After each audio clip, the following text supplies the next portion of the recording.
2.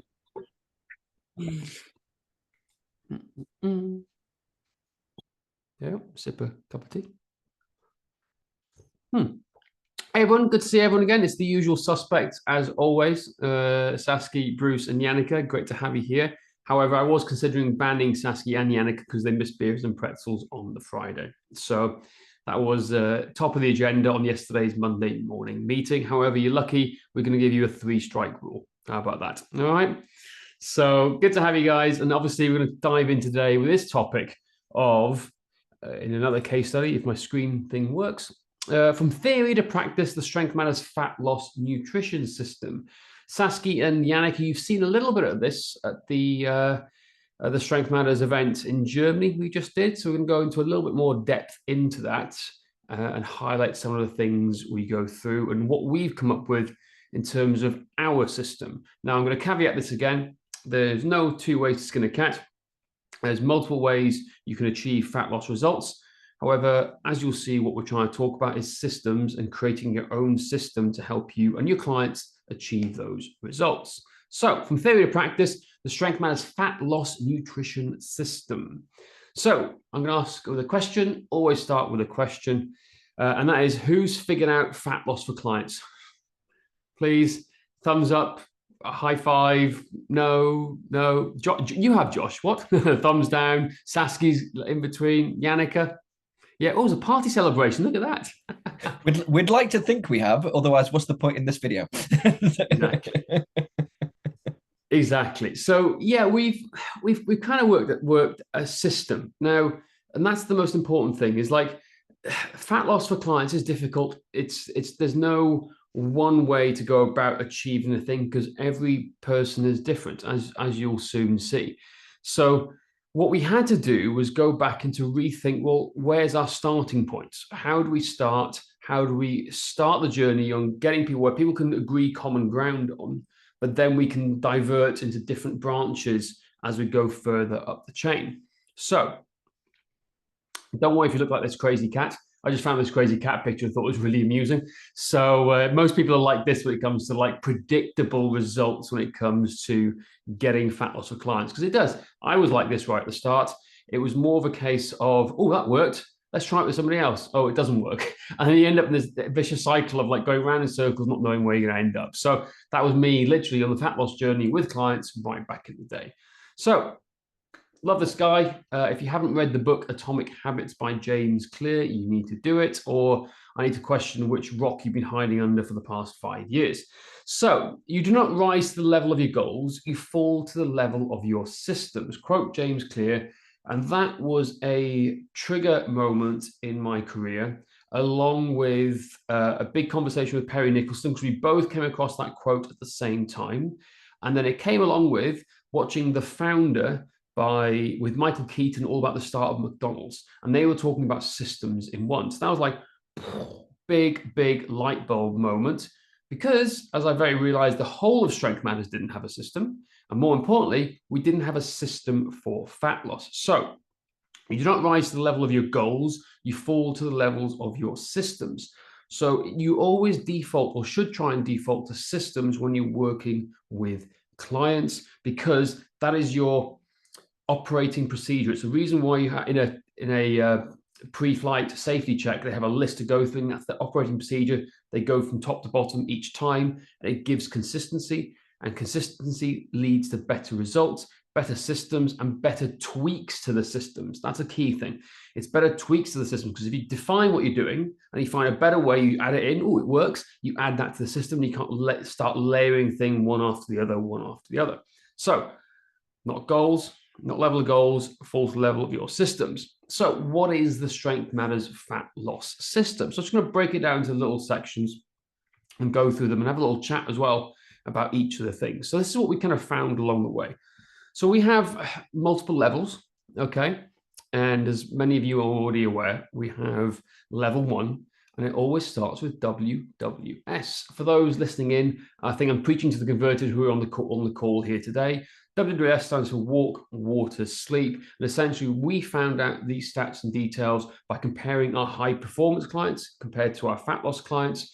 and working out where's the common ground that they can both succeed on, and what was the difference in why people were getting better results than the others. And it came down to walking, water, and sleep.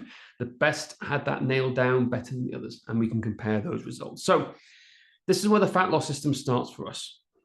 And it's kind of 2 tiers, right? So level 1 is obviously walk the 777 rule, walk 7,000 steps, 7 glasses of water, and 7 hours of sleep a night. Why 7 glasses? Because it's just simpler. It fits in our little 777 rule. And it's something we don't want to bombard people saying half your body weight in ounces just yet. So the idea is to start here. And then we start with walking first. If they're not walking, we get them walking more. If they are walking already 7,000 steps, we add and stack these habits, just like James Clear would, onto the 7 glasses of water, and then focus on the 7 hours a night.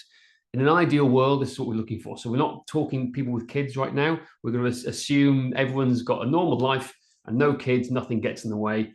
And that's how we're going to start. So that is stage 1. Stage 1 is that is the bare minimum we want to see people achieve and attain, and have a habit of about 60 days of doing this consistently, all 3 in an ideal world. Now, as a stage 2, because we want to think in stage 1, which is minimum, and stage 2, which is optimized, right? So stage 2, we want to get people who are trying to lose weight to walk 15,000 steps a day. I don't know why it is, but for whatever reason, from the way we've been tracking clients, when they walk 15,000 steps a day, and they're doing their workouts, something magical happens in the world of fat loss. We've just seen results just skyrocket, and people hit their goals that much harder. Now, in terms of 15,000 steps, that's about a 60-minute walk we see. Now, and again, an ideal world spread out throughout the day, but no, sorry, not an ideal world. If people do it within a day, that's fine. But in an ideal world, they'll do that in one go. 60 minutes of consistent walking is about 15,000 or so steps we've seen. Now, if they're drinking 7 glasses of water, we can then start to optimize the water and get to the next level of half your body weight in ounces of water. What that is in liters and milliliters, Yannicka, I have no idea. So, but that's what it is. Yeah, if you do the conversion, go into Google and see what you can find. But ideally, we get to that sort of level. Is what we're trying to achieve. And then obviously try and push the 7-hour mark to 8 hours.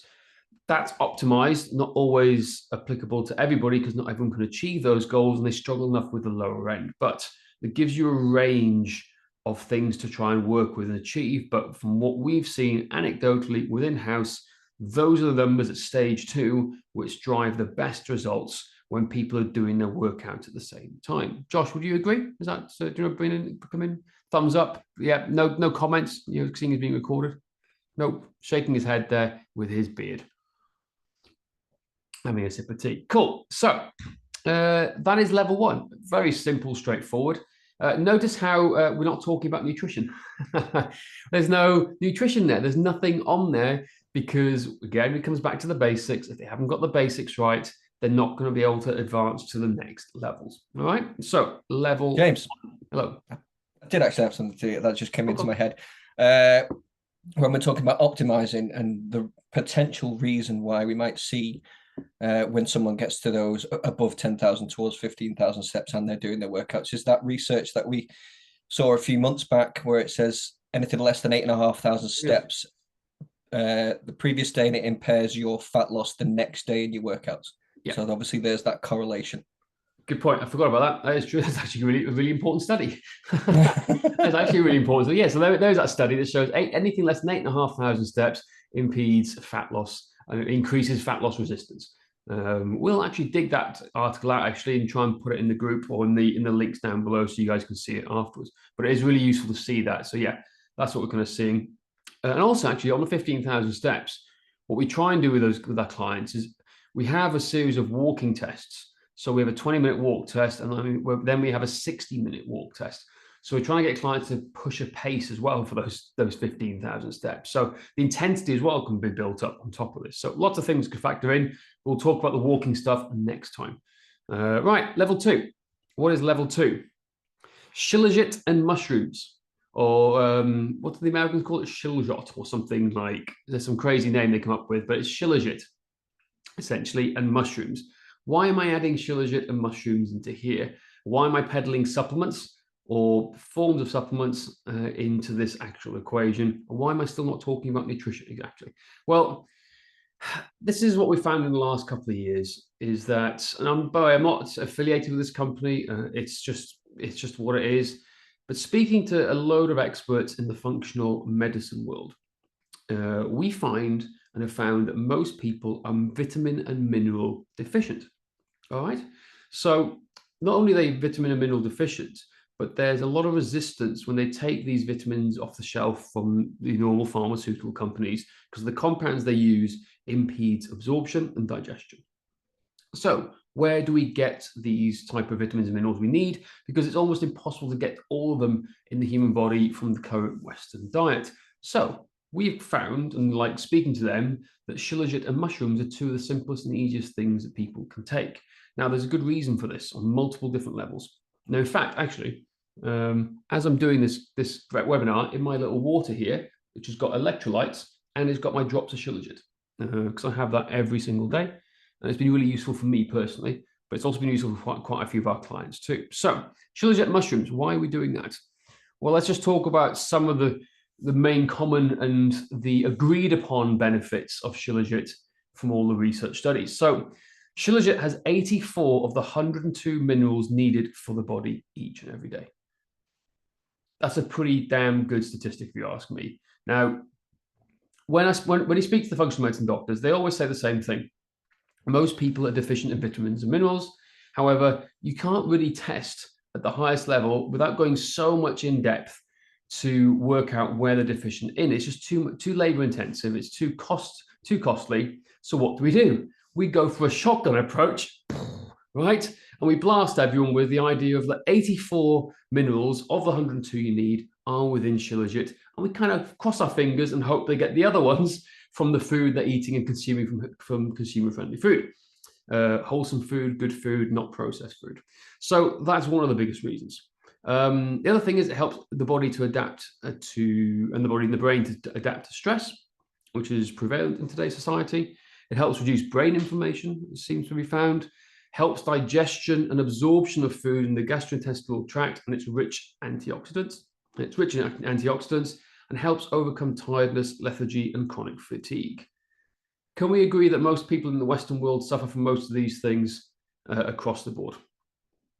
Yeah, nods. Now, there are other things that all the studies say, and not all of them, but the ones that most of the studies agree upon is that it's these 5 things. So for me, that's 5 very good reasons to help the people. Why are we doing the shilajit before we go any nutrition talk or anything else?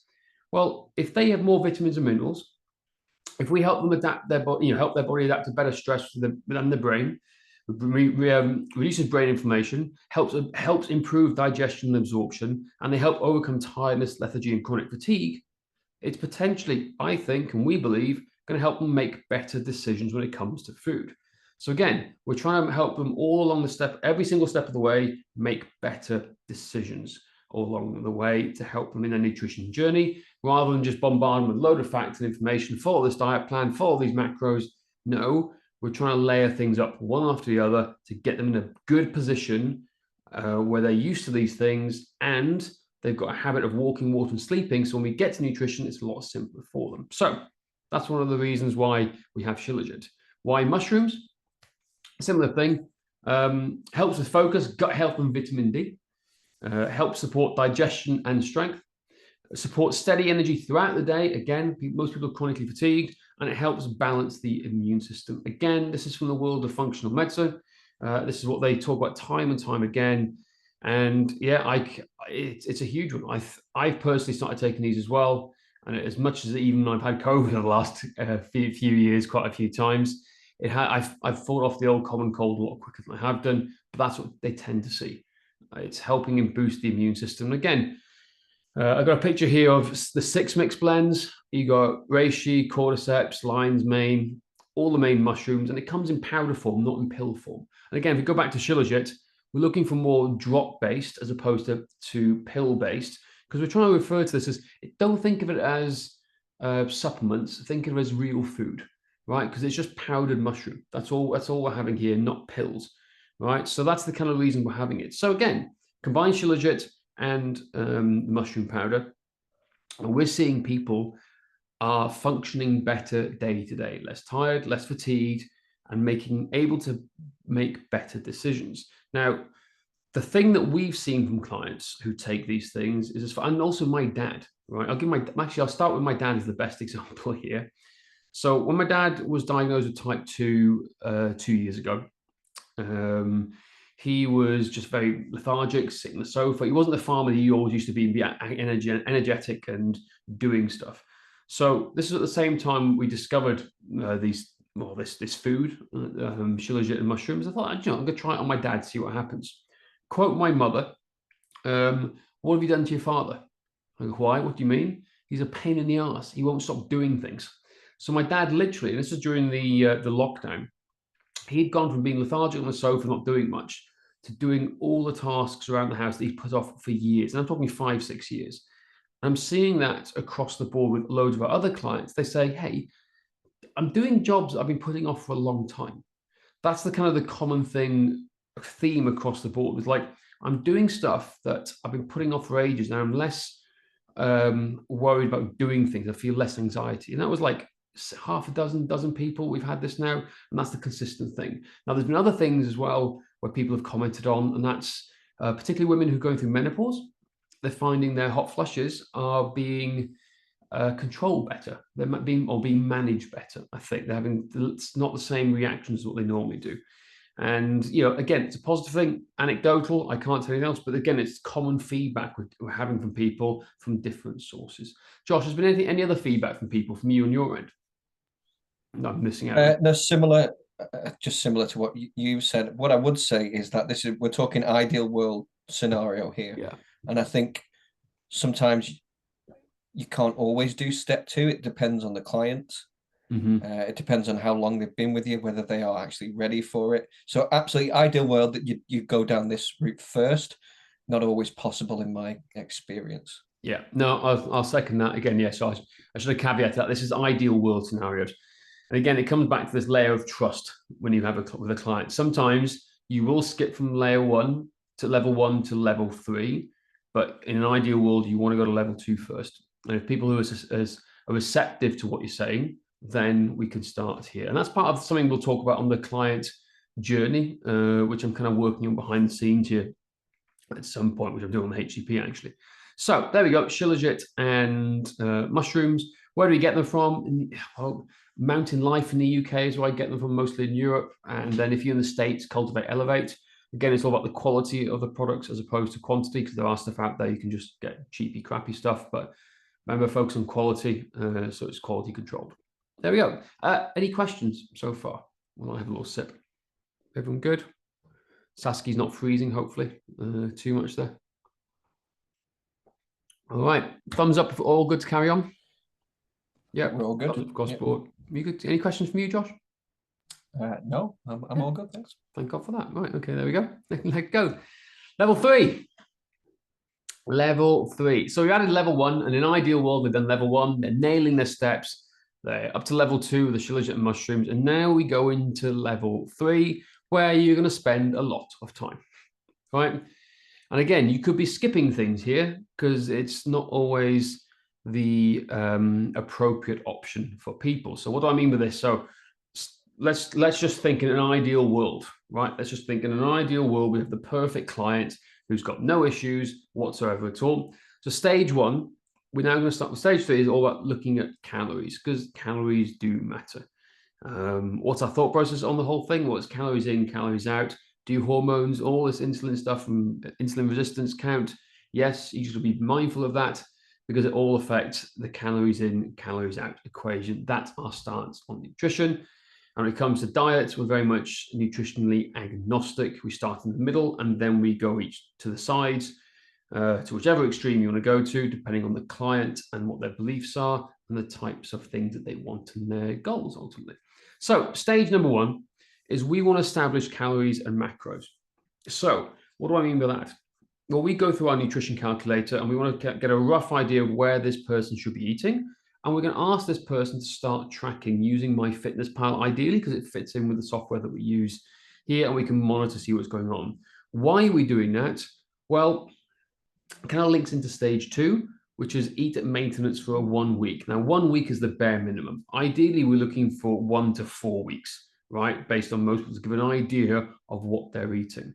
Because what we tend to find is based on what we determine at the top level of how many calories they should be eating, when we look at their maintenance and what they consider to be normal eating for them, is that they're way over most of the time in terms of men.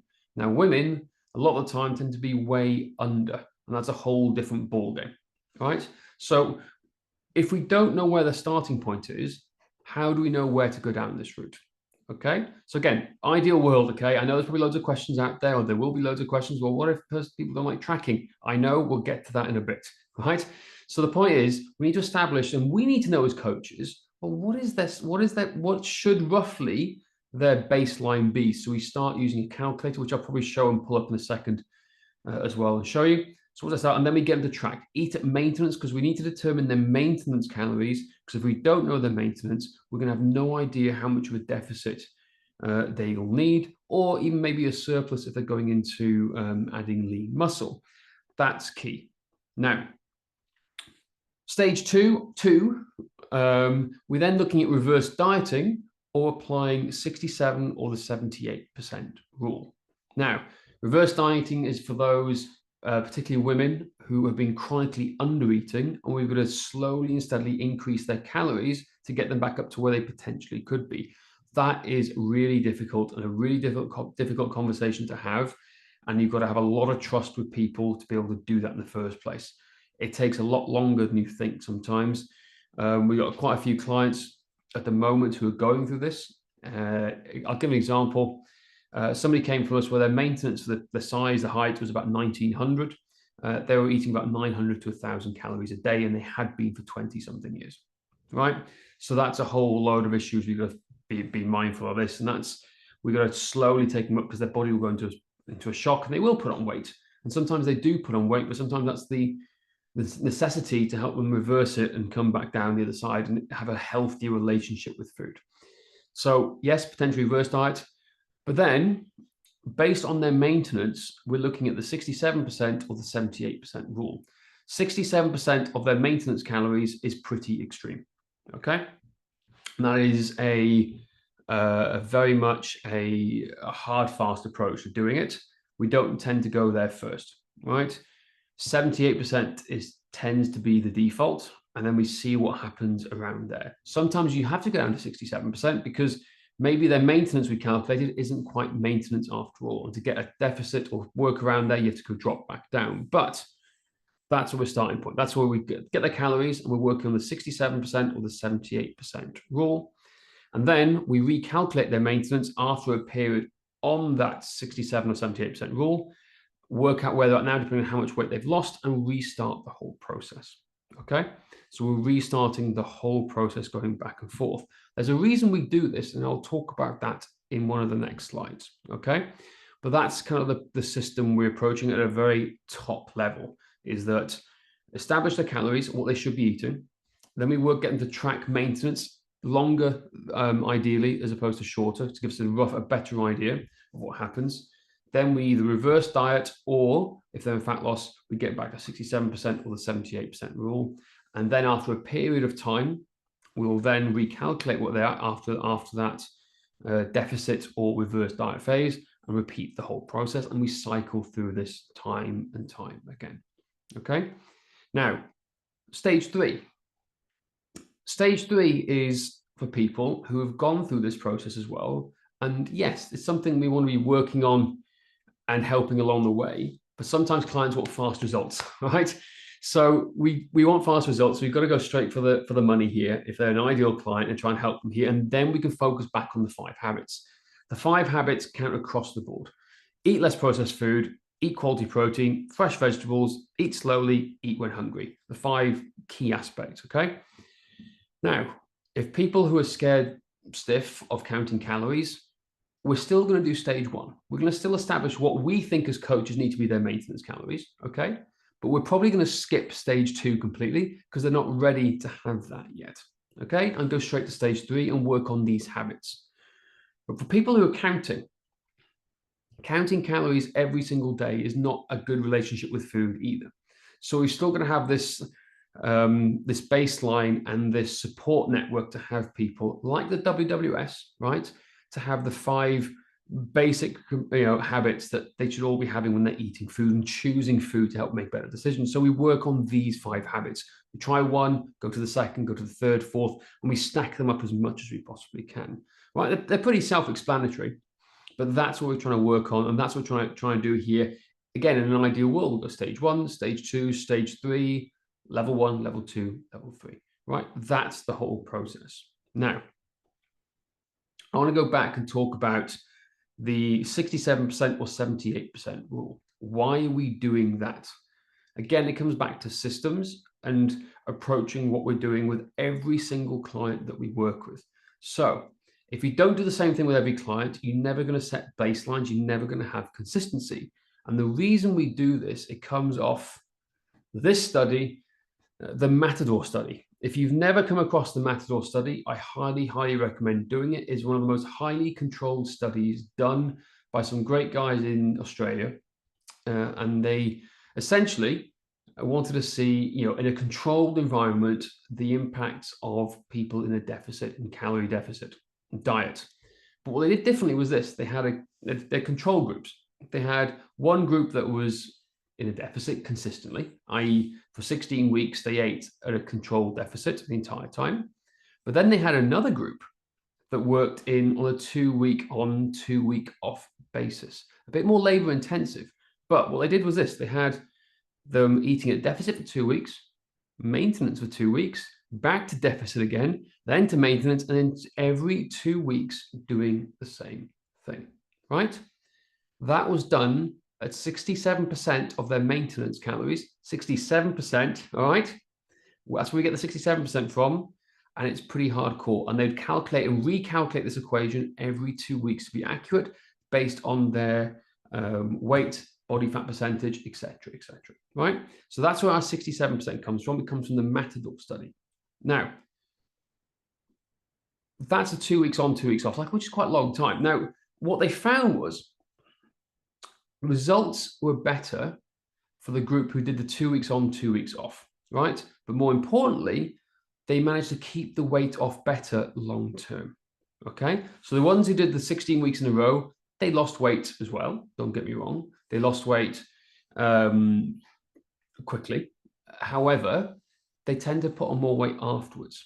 Whereas the people who are doing the 2 weeks on, 2 weeks off kind of method, they were able to adapt better to everyday life, and their weight regain was far less, right? How important is that for us? Extremely, because weight regain is a huge issue in terms of clients when they finish a diet. How do you get them back off a diet? Now, there's so many other good things with this as well, is that what we've seen, there are some clients, the best clients, they can go in a deficit for 14, 15, 16 weeks. But if you believe and think in the terms of reverse dieting and how your metabolism potentially changes and your energy expenditure changes, because again, your body adapts every time that every time you're in a deficit, your body will at some point try and adapt to it to find a new norm. So what we're trying to do is sneak that new norm so you're consistently losing the weight. So 2 weeks on a diet, okay, right, then you come back to maintenance for a couple of weeks potentially, and then back to deficit. So you're trying to sneak these things. So you're trying to reduce the risk of causing any further long-term harm to maybe metabolism, your energy balance and equation, as opposed to staying in a deficit where the body adapts every single step of the way. That's kind of the process behind it. That's the study we base this system on. And for us, it's a really positive impact. It's changed for the way we work with clients. It's also good for adherence and also just people's mental health and mental state. Because if they know they're on a deficit for X number of weeks, now the study says 2 weeks. If we go back to where we got 78% from, that's the equivalent if we're in a deficit for 3 weeks, right? So 78% is the 3 weeks method. So for us, isn't that right, Josh? Most of the time, we now do a 3-week deficit followed by a 1-week refeed and repeat that. So rather than follow the exact study, we're using the same numbers and the same math just to extend it for 3 weeks. However, what we've also found is that the bigger the client, the more weight to lose, the longer we can extend that that deficit for. So what we tend to find is for people who've got a lot of weight to lose. Let's just say guys who've got 25% body weight and more, women 30% or more. You can go for a deficit for 4 weeks, then come back to a week of refeed, and then repeat like that. But the lower your body fat percentage and the less weight you've got to lose, we find the better is the shorter the deficit span with the refeeds and constantly going back and forth. So, with some guys want to get down towards sub 10%.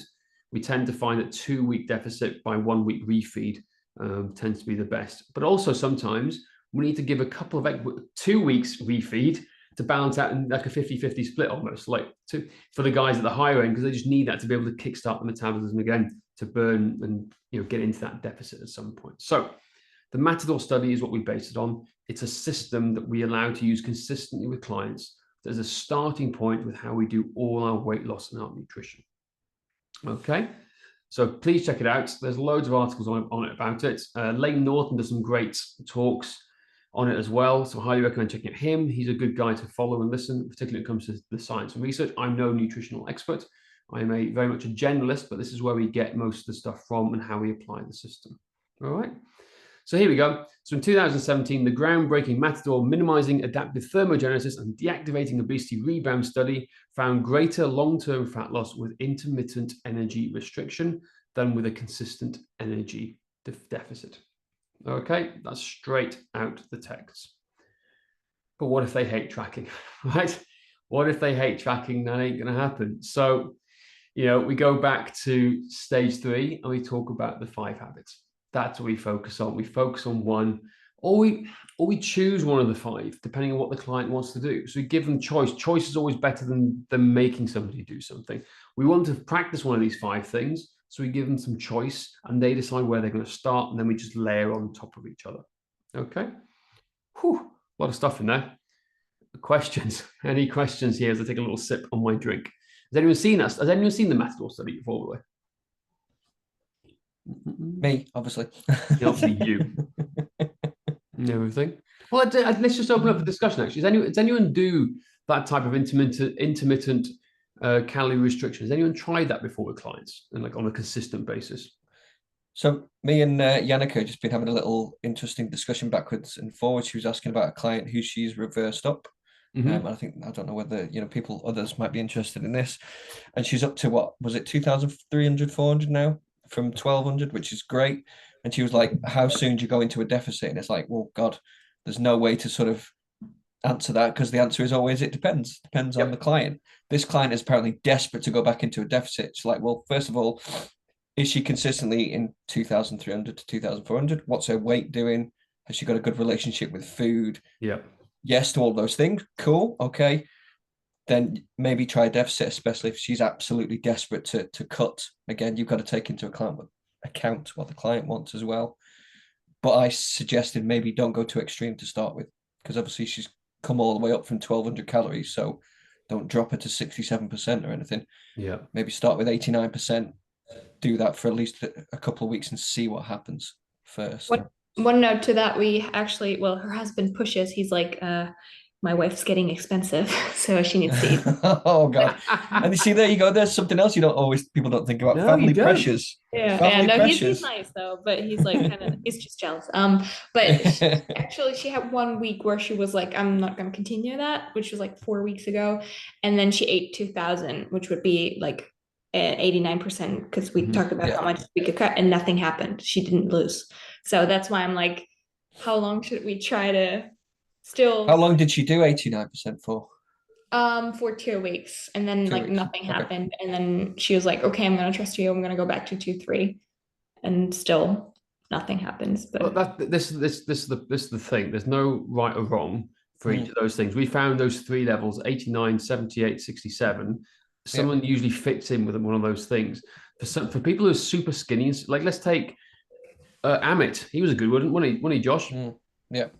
He lost shitloads of weight at 89%.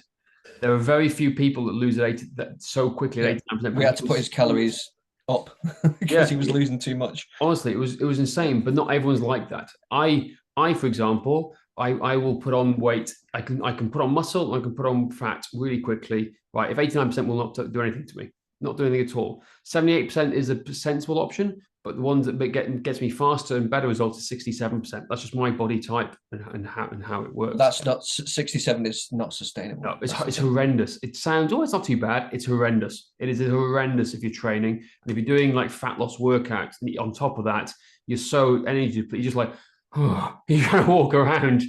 So if you want to try it out, give it a go and see what happens. But go back to the how long to keep someone on that for. I always go back to this, and this is just listening to some of the experts I like to follow and listen. And again, reverse dieting is one of those ones where I think it's useful. I don't think it's the best thing since sliced bread. And there's also people who disagree with the idea of reverse dieting too. So you're going to, it's a tool that can be used. That's the way I like to think about it.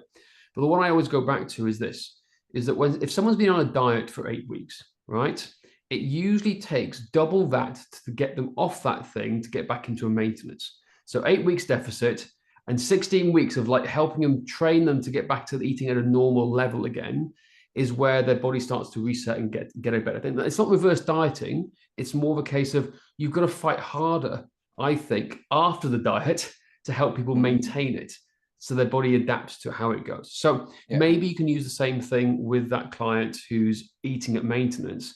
Maybe, not that, I'm saying it's the right way to do it, but maybe as an option, well, try and have a conversation. Well, maybe we need to eat this longer, right? And have it stay there longer to give the body a chance to adapt. And then when you come back into the deficit, then it may have a better option here.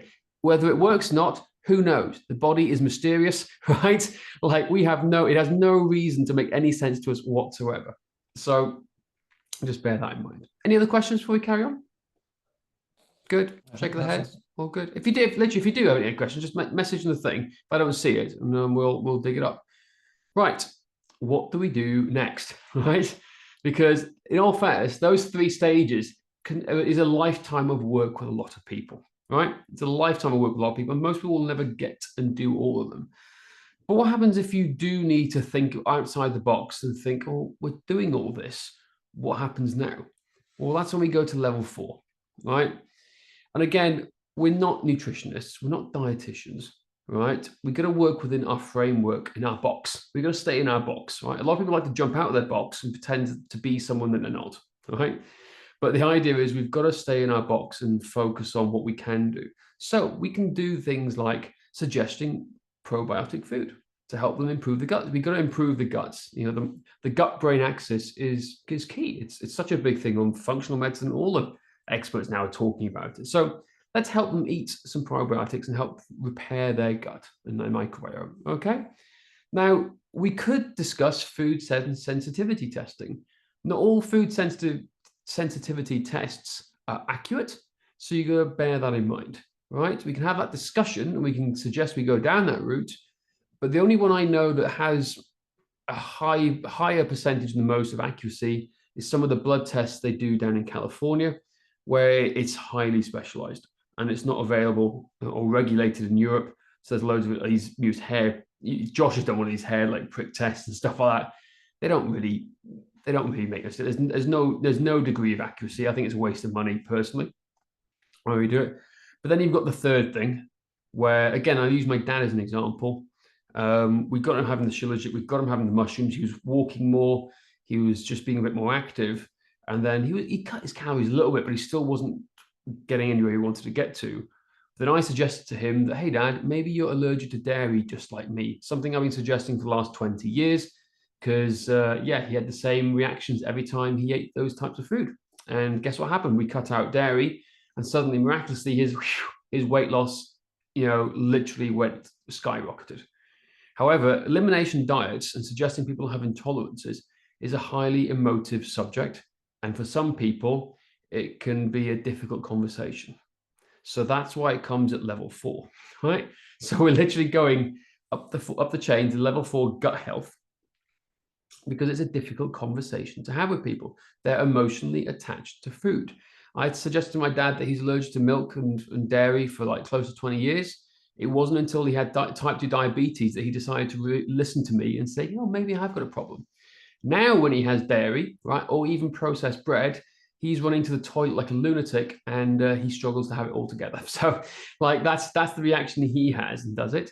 But he lost close to 30 kilos by having some form of control of his food, right? He wasn't counting, but he had WWS in place. He had level 2 in place, the Shilajit mushrooms, and then we had some better habits, but we skipped a little bit from the habits to level 4 with the elimination diet. And that was my dad. That's a specific thing. So we use each of the levels as best we can. And again, it's like a pick and mix. Choose, but go up in stages. That's the system we try to do. So, sensitive topic.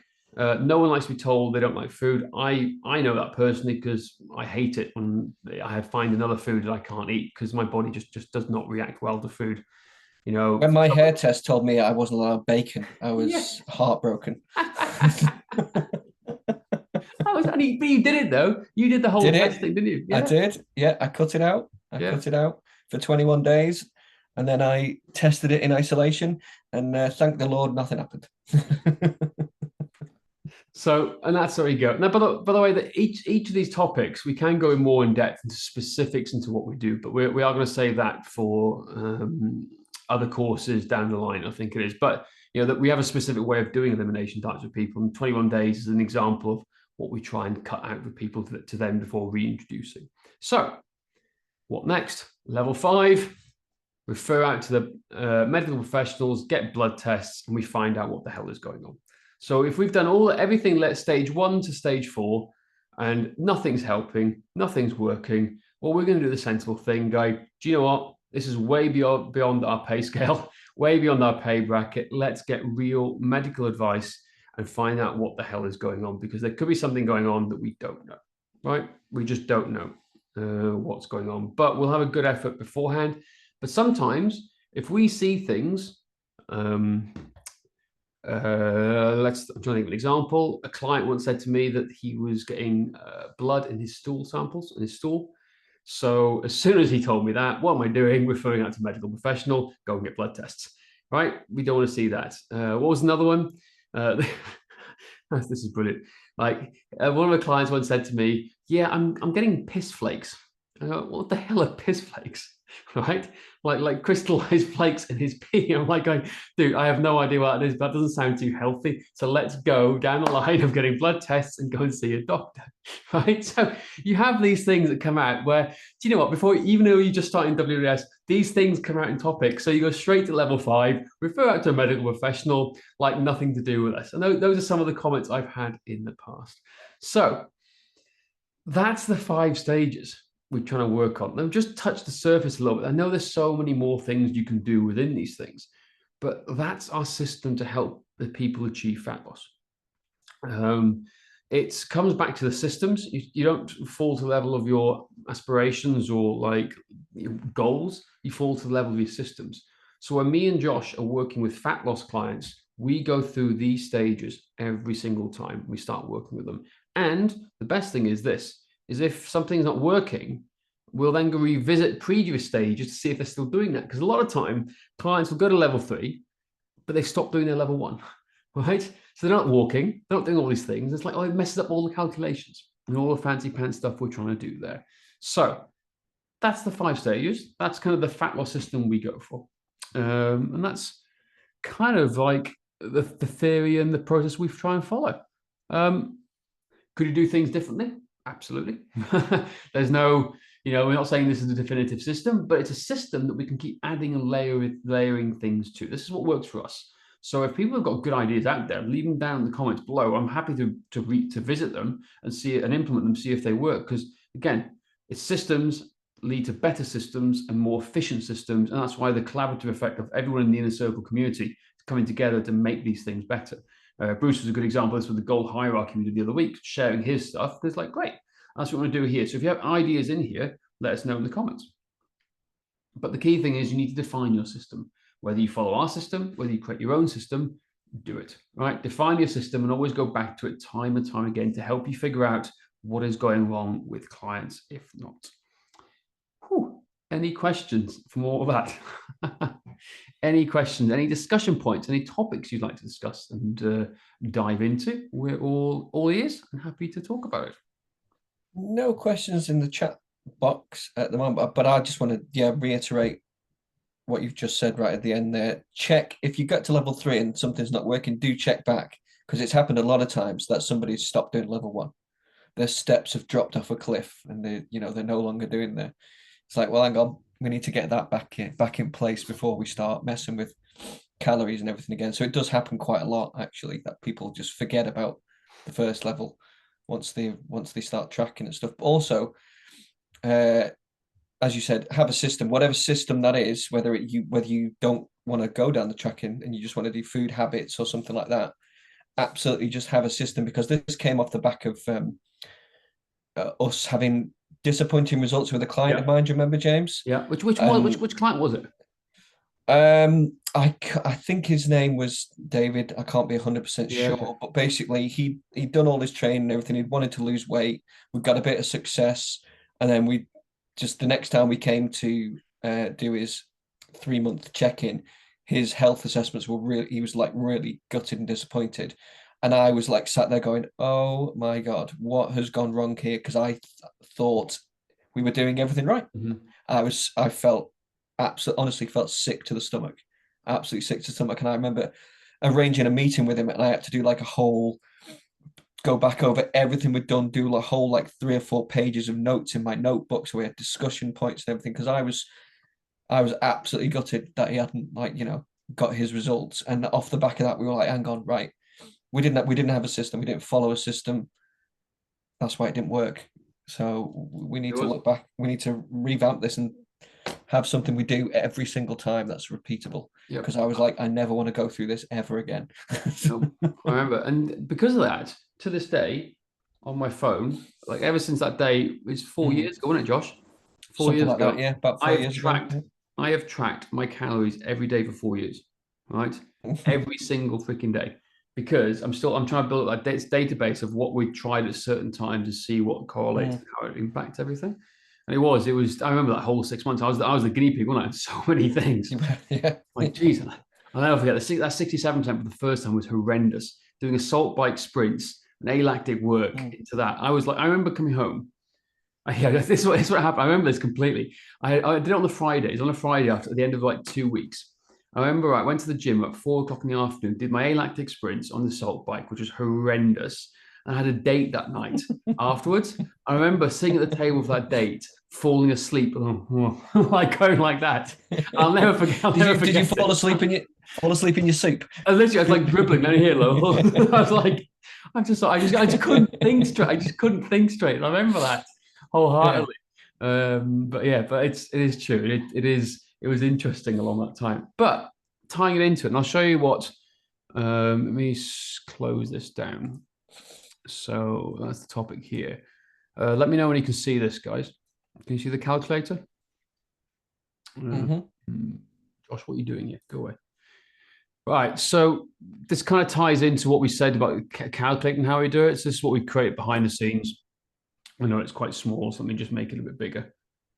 So if I just use me as an example here. So this is how we calculate it. So we, again, talk about systems and things you want to use quickly. This is what we do. So we need to know all this information fast. You don't spend time typing it out. So we hired a data analyst again to go behind the scenes and do this for us. So if I just use me as an example, male, my 40 for my sins, let's go in kilos. So straight away, I know I'm 72.4. Body fat's about 15% at the moment. Desired body fat will be about 10. Activity level is about moderate. Macro type, I always work more of a low carb. We've got different things here, but low carb is what tends to work for me. Weight training, yes. Weight loss goes a bit more extreme. We have here. So I don't know if you can see that. Just by entering all those details, on the right-hand side, it spits out everything we have. As you can see, we have 67% calories, 78, 89, no deficit. So we're looking here, BMR of 1679, 2602 is my maintenance approximately, which is about right when I'm training and moving. And we have the calorie list down here. So 2602 becomes 1743 on 67%, right? So you can see it clearly there. Notice how we play with protein levels. Protein goes up when you're on a deficit, and it's higher levels. And the older you get, the more protein we try and do. But then we also have the calculator that goes upwards as well. So when we're trying to go up, we have the same thing here for lean muscle mass. We don't want to go too high. We find 5% increments to begin with to find the optimal number when people reverse back up as well here. So that's based on our system.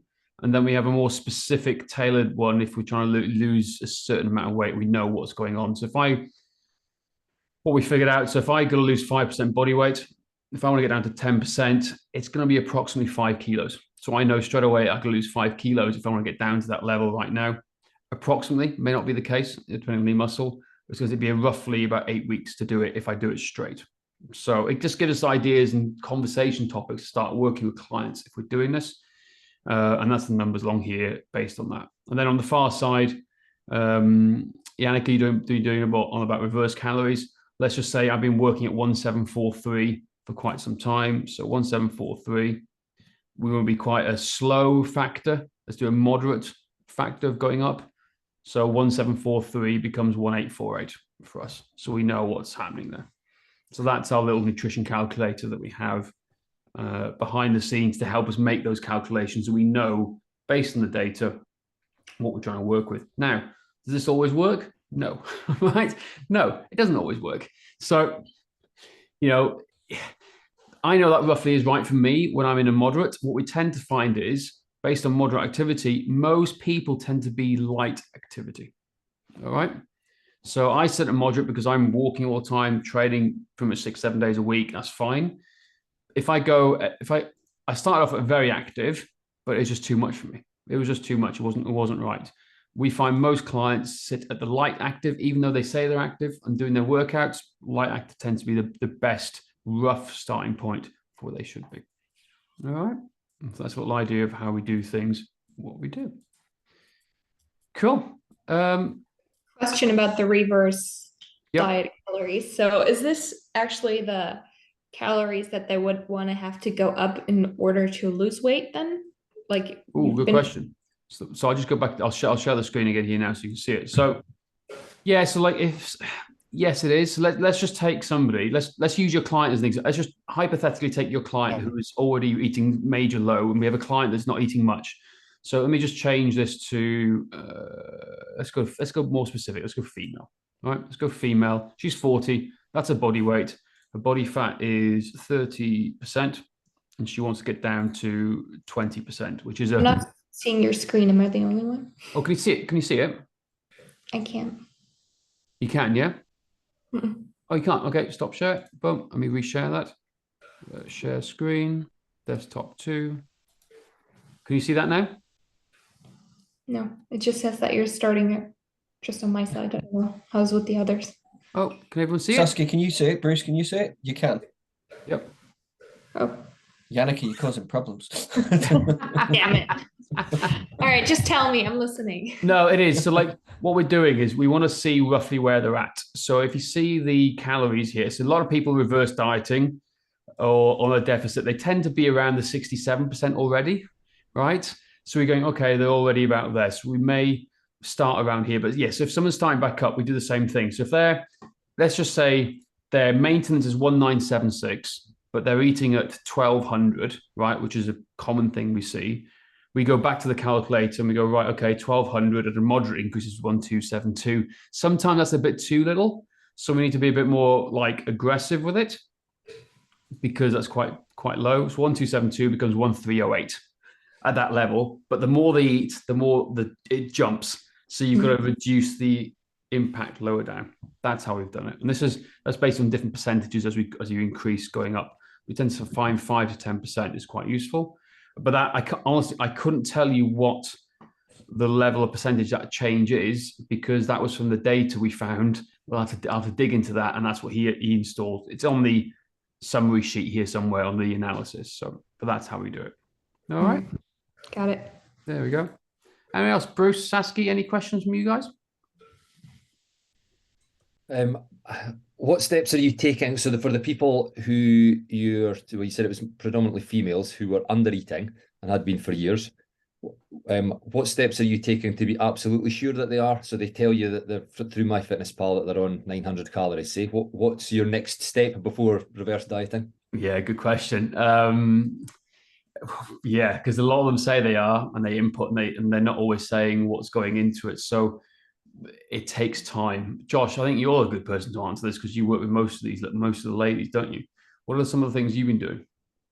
As you say, time is one, and just to really make sure they are, and having conversations with them, really make sure they are tracking absolutely everything and they are being as accurate as possible. Because obviously, when you're working online, there's only so much you can do. I'm not with them in person, so you've just got to have that conversation with them. I think it's just about having conversation and tracking it over time and sending any screenshots as well of what they're doing on MyFitnessPal or screenshots of food, whatever it is. Just try and be as accurate as possible, because obviously if they're not accurate, you're screwed. That's a good point. No, it's actually a very good point. That is something I've done in the past as well. Is that you get them tracking and there's still something not quite right, so you change it to a habit-based approach. So you switch from tracking to habit-based, and you get them to take a photo of every single bit of food that enters their mouth. So you then create a database, and you then compare the two, and you go, hang on a second. So they can sometimes continue tracking, or we're trying to get them two together. But one week they said they've been eating this much. Then the next week you see all the pictures and you're seeing all the beige. Basically, it's just beige, isn't it, Josh? Half the time. A lot of the time it is. And you see this extra, well, I had this drink. So then you say to them as well, hang on a second, take a picture of all the drinks you're having as well. And suddenly you see all these Monster Energy drinks and these full fat Cokes and go down here. So there is that level of okay, let's take them at face value to begin with. And if it still doesn't seem quite right, you don't know what's going on, then we go into okay, what are the habits? And photos don't lie. Yeah. And we see some horrendous pictures sometimes coming in. I mean, horrendous pictures of what they do. And then also what you see is a food journal. It's like a piece of art, isn't it? You literally see the whole week's bit of food, and it's literally beige. And then that might change the whole tack. You might not then bother even looking at calories after that. It's okay, you know what? Can you start eating some vegetables, please, or something? You know what I mean? It is. Or something. It is. So yeah, that's kind of how we do it. So what about you? What have you found actually out of interest, mate? What do you do? What do I do? The same. I get them to send photos. I just wondered if you did anything different, and I would report the same thing, that it often disagrees entirely with what they thought they were eating. And as we all know, there's no badness or deceit in it usually. It's just forgetfulness or got the portions wrong or whatever it might be. And you can't beat seeing it in a photo. Yeah. But the one thing we do tend to find is that, again, it comes down, there's no right or wrong to tracking calories. Precision Nutrition have made a whole business around not tracking calories, right? And they use the hand portion method, which is great. And I think you should use that as well. But what we tend to find is that people who are receptive to tracking the data and using it as a data way of looking at things is that they can start to eyeball the amount of calories in food, and they can better guess what they're trying to do. So that, for example, they then know, oh crap, that burger I've just eaten in the restaurant is more like 1,000 calories as opposed to 400, like it says on MyFitnessPal, where they choose the lowest number possible to try and do it. But then they start realizing, oh no, actually it's that many calories. So there is a whole restraint. So then when we get to them off counting and eyeballing food to go into the habits even more, they then start to have a better idea, and they know the calories roughly what they're having day to day. That's what I found as well. Like in the last, I tracked a little bit before, but I've never tracked the same levels and for time that I am at the moment. It does become a pain in the ass, but it does also show that I'm a creature of habit in some of the foods I have. So it's very quick for me to do it now as well. But I can very much eyeball food and go, do you know what? That's roughly about 400 calories just from seeing things now or whatever it is. Whereas before I wasn't as good as that. So I think that's a very useful skill to have personally if you have a healthy relationship with food. But the pictures don't lie. And again, you're right, they're not bad people. It doesn't make them bad people for not doing it. It's more of a, help them along the way, nudge them along the way as best we possibly can. Yeah. Saskia, what about you, Saskia? With the women you work with?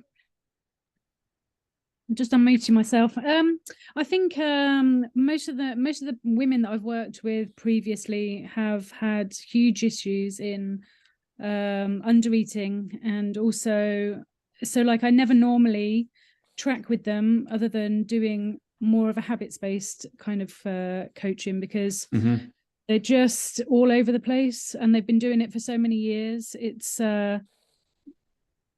difficult to get them to track. So, someone waving them. Yeah, Yannick has got to zoom off. Okay. So yeah, and then sometimes I've had clients who are like, yeah, I want to track, and so you give them their calories, and then they just don't know what to do. They don't know how to do it, and they don't know what foods they should be eating. You know, there's always those conversations. You know, how do I get the best quality? You know, the best amount of protein. How many carbs should I be eating? So they're kind of even though they want the data, they don't know how to break it down, you know. So I think most of the time I've been, you know, I would do a habits-based stuff. So just, you know, getting good quality foods and, you know, breaking it down. It is. And it's again, we've given the ideal solution here today. There's no ideal solution with most people, but what we can say is the people who do track and follow the system get the best results. All the case studies we've done, where like even putting on muscle to like losing weight, and they go like Jerome, for example, Sasky, in his case study, it's the same system we did. You know, it's the same thing we did to get those results, and it's consistent. But going back onto what you said, like all the different things going on in the head, this is why, again, we spoke about. I posted in the group earlier today. Again, let me know if you can see this screen. It's this idea of what I call, I'm now determining as the T-shaped coach, right?